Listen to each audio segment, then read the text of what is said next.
आनंदम बाल गोकुलम बाल संस्कार केंद्र जो है वो छोटे छोटे बच्चों को संस्कार देने का काम करता है। अब संस्कार यानी क्या होता है? संस्कार यानी कैसे बैठना, कैसे उठना, श्लोक बोलना, मंत्र बोलना, माता पिता की बातें सुनना। और कुछ ऐसे होता है कि सर्विस के कारण माता पिता दूर रहते हैं, तो उसके कारण फिर बच्चों को हम कुछ ना कुछ दे सकते हैं, संस्कार बता सकते हैं कि श्लोक कैसे बोलना चाहिए, कितने बजे उठना चाहिए, फिर घर में कौन आ रहा है, कौन जा रहा है, उनसे कैसे व्यवहार करना चाहिए। ये बहुत सारी बातें जो रहती हैं, उसी के लिए फिर ये संस्कार केंद्र स्थापित करने का मन में विचार आया और इसीलिए संस्कार केंद्र हमने स्थापित किया हुआ है। मम नाम आराध्या, मम नाम मिनिका, मम नाम आराध्या, मम नाम नविका। इदानीं वयं ध्येयमन्त्रः श्रावयामः। ध्येयमन्त्रः पठामि संस्कृतं नित्यं, वदामि संस्कृतं सदा, ध्यायामि संस्कृतं सम्यक्, वन्दे संस्कृतमातरम्।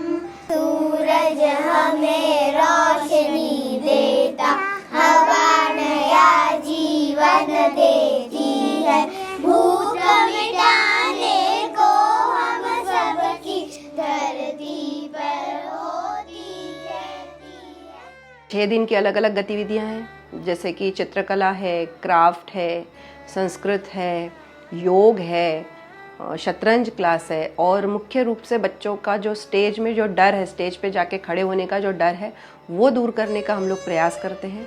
और 1.5 से 2 मिनट में कहानियाँ बच्चे किस तरह प्रस्तुत कर सकते हैं, उसका ज्ञान भी बच्चों को स्टेज खड़े होकर देने में हम लोगों को बहुत विशेष आनंद आता है, तो वो विशेष क्लास है। धरती से जन्मी हूँ मैं, जनक राजा की पुत्री हूँ मैं, श्री राम की पत्नी हूँ मैं, मिथिला की राजकुमारी हूँ मैं।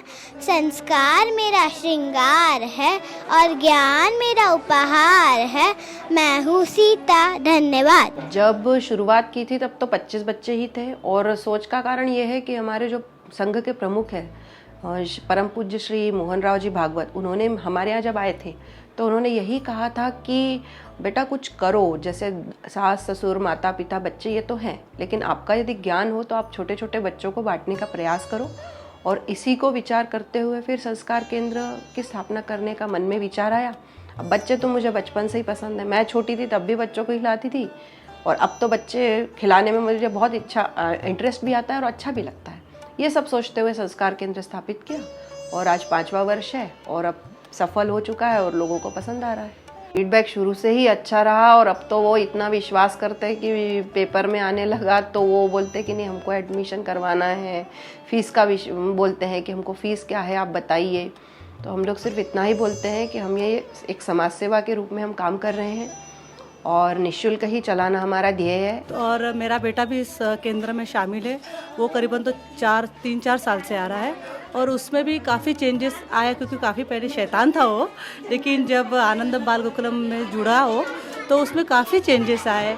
और सबसे बड़ी बात तो जब मैंने उसे सरस्वती बसंत पंचमी जब उसमें सरस्वती माता बन के आया था, तब तो हम लोगों को विश्वास ही था कि वो वही यशस है जो इतना शैतान है। काकू तो बच्चों को हर चीज़ में पसंद है।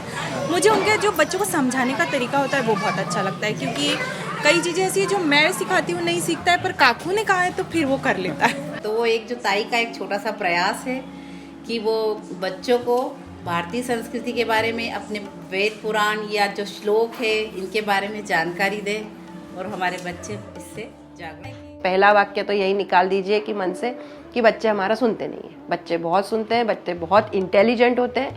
इवन हम बच्चों से बहुत कुछ सीख रहे हैं, और सबसे बड़ा हमारे में पॉजिटिव ये आया है कि हम लोगों में पेशेंस जो आ गया है वो बच्चों के कारण ही आया हुआ है। इसलिए ये सबसे बड़ा मेन पॉइंट है, ये ध्यान रखना बहुत आवश्यक है।